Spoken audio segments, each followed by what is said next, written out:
A summer breeze crept through the window, while the moon aided in casting shadows on the opposing wall.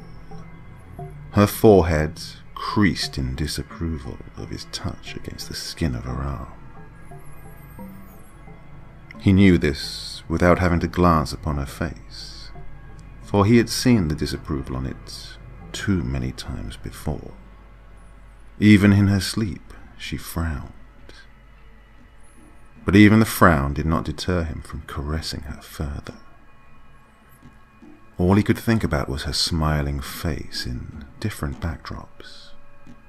All the places he had visited, always right behind her, always hungering to please her.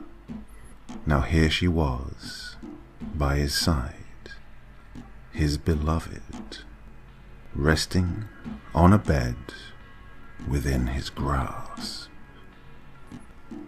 How long it had been since they'd first glanced into each other's eyes.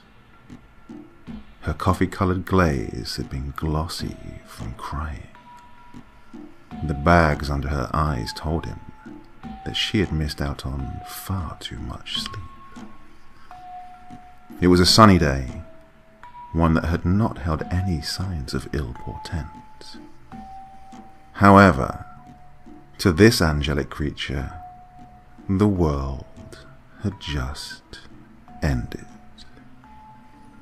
The body of her mother was being interred that day, as she had lost a short battle with aggressive squamous cell carcinoma.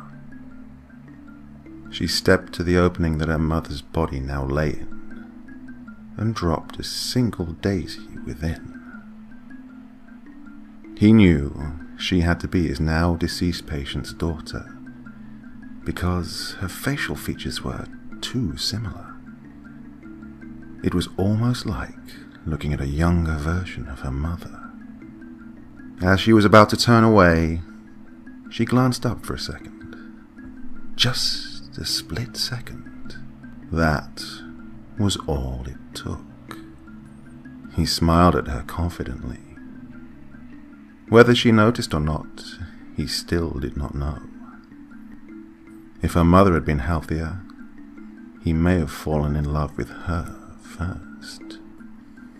He thought about addressing her, but decided that a funeral may not have been the best place to approach the future mother of his children.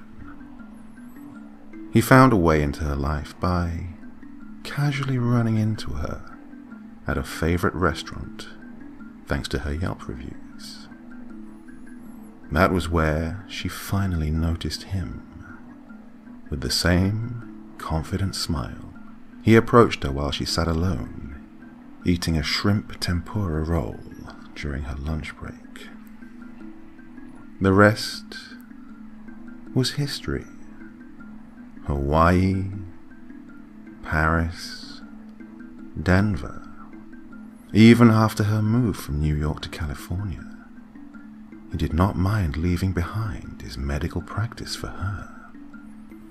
Now, here they were, enjoying this serene evening at her parents' beach house. They were pleasantly disconnected from all the distractions of the outside world.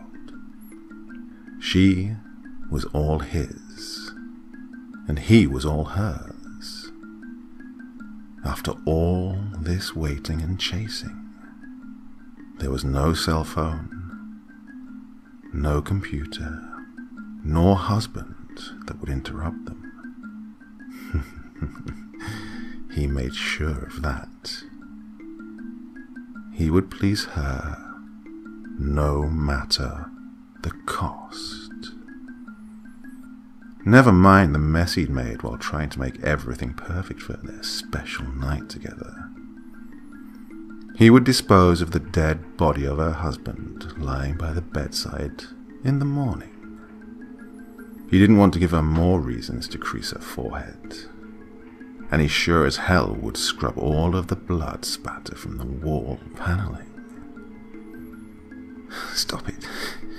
That tickles," she breathed out, in a half sigh, while he drew circles with his forefinger on her neck. She would be so pleased to wake up to his face for the first time.